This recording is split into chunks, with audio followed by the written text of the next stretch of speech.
partie du Commonwealth. Quand les British, quand les Anglais ont décidé de faire la guerre aux Allemands en France, ben, le Canada a suivi. Puis les Canadiens anglais, ils étaient pour la conscription, mais les Canadiens français étaient contre. Puis c'est ça que je comptais ici, dans Saint-Sauveur, il y a eu une émeute en 1917 parce qu'on était contre la conscription. Il y a toujours une opposition, le Québec versus le Canada anglais. Puis dans l'armée, c'est pareil. Tu avais les régiments francophones puis les régiments anglophones. Puis souvent, ben, c'était pas toujours la bonne entente. D'accord. C'est encore comme ça aujourd'hui. Ouais, il y a toujours une guerre entre vous. Ceux qui sont revenus, leur intégration, et puis par rapport aux absents aussi, comment les gens ont vécu ça?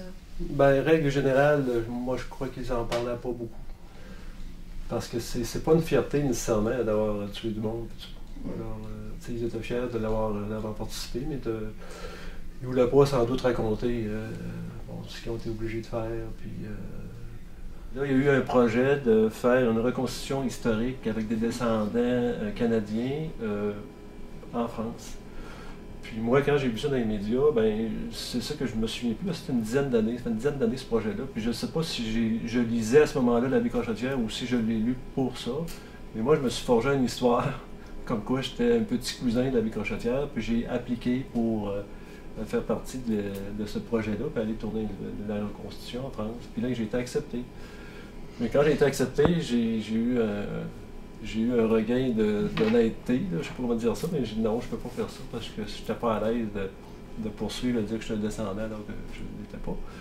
Alors je leur ai dit que je ne l'étais pas, mais que j'étais le fils spirituel de l'abbé Crochetière parce que c'était un prêtre, un célibataire, pas d'enfant. Donc il ne pouvait pas avoir d'enfant. Mais moi, je ne savais même pas qu'il y avait un arrière-petit-neveu à ce moment-là, mais puis eux, ben, ils m'ont écarté à ce moment-là. Est-ce que je dois sourire ou... Non, vous restez plutôt neutre. Pensez à monsieur au padré. Peut-être je me suis identifié à lui parce que moi j'aurais été plus le genre à être comme lui qu'un soldat, qu'un vrai soldat, parce que moi j'ai pas nécessairement les aptitudes physiques pour être soldat. Moi, dans ma perception à moi, un soldat c'est toujours quelqu'un qui est costaud. Ouais. Mais c'est ma perception à moi, ou c'est mon image de moi. Moi, je me suis jamais vraiment... J'aurais aimé être un soldat, mais je pense pas avoir la résistance. Je ne me verrais pas tirer sur des gens. Puis surtout, moi, j'ai peur du sang. Alors, je comprends pas comment est-ce qu'ils ont pu faire pour passer à travers tout ça. Puis voir des gens mourir, puis... je me sens comme un mannequin de mode. C'est ça. Je peux regarder. C'est pas mal. Ouais.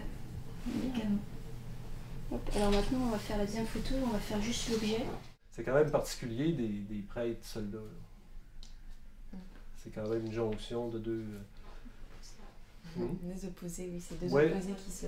Oui, c'est ça, c'est deux opposés qui se rejoignent. Et c'est ça. C'est sans doute que ça me ressemble, là.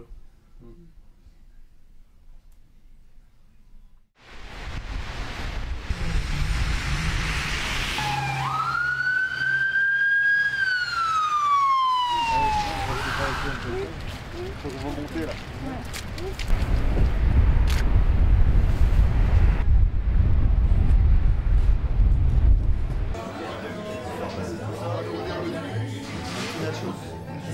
Nous, on est allé voir Karl Pépin, qui était, le petit-neveu d'un combattant qui a un cas un peu unique parce qu'il a combattu dans les armées françaises, américaines et canadiennes. C'est un historien, il est prof d'histoire à l'université. Il était vraiment plongé dans ce qu'il disait en fait, c'était captivant et c'était vachement touchant. Et il nous a raconté que lui il est allé en Afghanistan, il a vu vraiment, il a été sous les bombes et quand il nous racontait ça et qu'il disait voilà comme ça on comprend bien quand on va sur des sites comme je sais pas comme Beaumont-Hamel, dans les tranchées et tout, on peut s'imaginer parce qu'on l'a vécu soi-même. Et ça c'était touchant, je trouve, ce parallèle-là et qu'il nous raconte un peu l'histoire de son aïeul en faisant un rapprochement avec sa propre histoire.